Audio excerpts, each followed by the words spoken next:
Hi everyone. তো আজকে আমি তোমাদের সাথে এই মেকআপ লুকটা শেয়ার করব। তো এই লুকটা আমি একটা পার্টি মেকআপ লুক ক্রিয়েট করেছি, আর এই মেকআপ লুকটার আই মেকআপটা জাস্ট দেখো কতটা সুন্দর লাগছে। তো মেকআপটা কিন্তু আমি খুব রিজনেবল প্রোডাক্ট দিয়ে করেছি। তো চলো ভিডিওটা শুরু করি। তো আমি ফার্স্টে ফেসটা ক্লিনিং করে টোনিং করে নিয়েছি। তো তারপর আমি পন্ডসের এই সুপার লাইট জেল যে ময়শ্চারাইজারটা হয় এটা ইউজ করছি। তো আমি বেশিরভাগ রিজনেবল প্রোডাক্টস যেগুলো ইউজ করি তার মধ্যে এই ময়শ্চারাইজারটাই বেশিরভাগ ইউজ করি, এটা খুব ভালো। তো দেন আমি এখানে প্রাইমার ইউজ করছি কালার বারে। তো এটা হচ্ছে একটা সিলিকন বেস প্রাইমার। তো যাদের অয়েলি স্কিন তাদের জন্য এই প্রাইমারটা খুব ভালো। তো তারপর আমাদের কিন্তু লিপটাও হাইড্রেট করা খুব প্রয়োজন, তার জন্য আমি এখানে মার্সের একটা লিপ বাম ইউজ করছি। তোমরা চাইলে ভ্যাসলিনও ইউজ করতে পারো। দেন স্কিনটা আমাকে কারেক্ট করতে হবে, যেহেতু একটু পিগমেন্টেশন রয়েছে। তো কারেক্ট করার জন্য আমি এখানে জাস্ট একটু অরেঞ্জ আর একটু ডার্ক একটা কনসিলার শেড নিয়ে আমি ভালো করে স্কিনটা কারেক্ট করছি। তো মাউথ এরিয়া আর এই চোখের নিচটা আমি একটু ভালো করে কারেক্ট করে নিচ্ছি, নইলে পরে এর উপরে যদি ফাউন্ডেশন ইউজ করি পরে সেটা গ্রেও লাগতে পারে।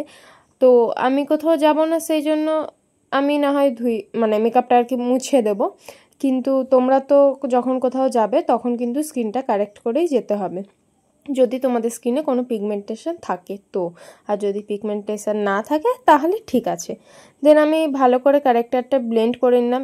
যেহেতু আমি অরেঞ্জ টোন একটু ইউজ করেছি তো সেটাকে নিউট্রালাইজ করতে হবে, তাই আমি একটা কনসিলার দিয়ে ভালো করে ব্লেন্ড করে দিচ্ছি সেই জায়গাগুলোয়। শুধু জাস্ট যে জায়গাগুলো অরেঞ্জ কারেক্টারটা ইউজ করেছি আমি সেই জায়গাটাতেই কনসিলারটা আর কি ইউজ করলাম।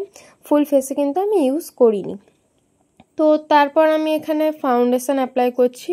তো ফাউন্ডেশনের জন্য আমি এখানে মেভলিনের এই ফিটমি ফাউন্ডেশনটা ইউজ করছি। তো এই ফাউন্ডেশনটাও কিন্তু ম্যাট ফাউন্ডেশন, তো গরমকালে আর যাদের অয়েলি স্কিন তাদের জন্যও ভালো। তো আমি খুব ভালো করে ব্লেন্ড করে নিচ্ছি। আর একটা কথা আমি বলি, আমি যে ভিডিওগুলো পোস্ট করি তো আমি কিন্তু ভিডিওগুলোতে কোনো ফিল্টার ইউজ করি না, আমি জাস্ট ভিডিওগুলোই কিন্তু তোমাদের সাথে শেয়ার করি। তো অনেকেই আছে যে যারা ফিল্টার ভিডিও দেখা অভ্যাস তাদের, তো তারা মনে করে যে না এরকম, কিন্তু রিয়েল মেকআপ কিন্তু এরকমই হয়। তোমরা যেগুলো ইনস্টাতে ফেসবুকে দেখে থাকো বেশিরভাগ কিন্তু ফিল্টার মারা ভিডিও বা ফটোস হয়ে থাকে। তো আমি জাস্ট এমনি ভিডিওই তোমাদের সাথে শেয়ার করি।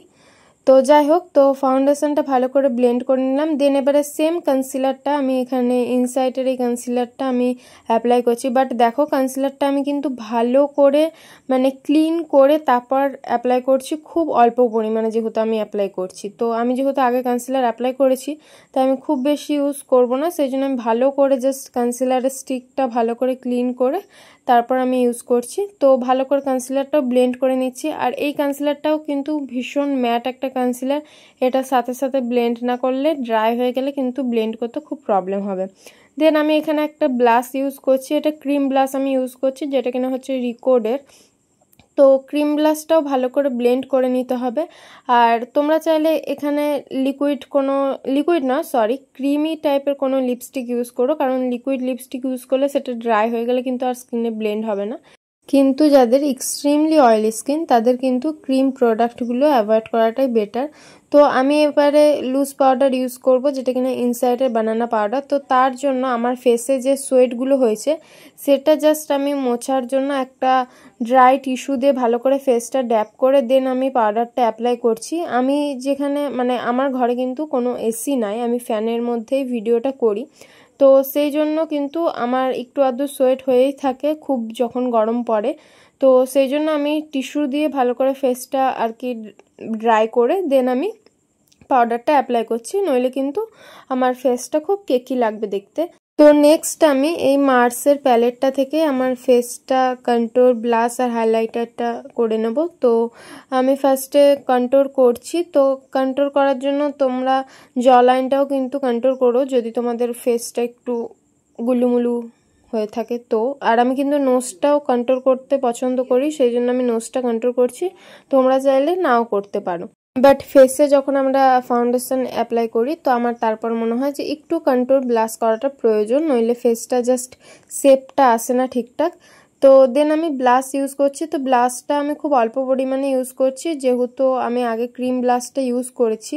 তো নেক্সট আমি এবার হাইলাইটার ইউজ করছি। তো অন্য সময় তোমরা দেখে থাকবে আমি আগে ফিক্সার ইউজ করি, দেন আমি হাইলাইটার ইউজ করি, বাট আজকে ভাবলাম ঠিক আছে হাইলাইটারটাই আগে ইউজ করে নিই। তো হাইলাইটারটা ইউজ করছি। তো ফোরহেডেও আমি কিন্তু হাইলাইটারটা খুব অল্প পরিমাণে ইউজ করছি, আর নোজের উপরে মানে নোজ ব্রিজেও কিন্তু আমি ইউজ করছি। তো নেক্সট এবার আমি আই মেকআপ করছি। তো আই মেকআপ করার আগে কিন্তু আমি আইব্রোটা ফিল করে নিয়েছি, তো সেটার আমি শর্ট নিইনি। তো তোমরা তোমাদের পছন্দ মতন প্রোডাক্ট দিয়ে আইব্রোটা ফিল করে নিও। দেন আমি ক্রিজ লাইনের উপরটা ফার্স্টে একটা অরেঞ্জ টাইপের শেড দিয়ে ভালো করে ব্লেন্ড করে নিয়েছি। দেন হচ্ছে একটা পার্পেল টোন দিয়ে আমি জাস্ট ক্রিজ লাইনটা ভালো করে ব্লেন্ড করেছি সি টাইপ ভাবে।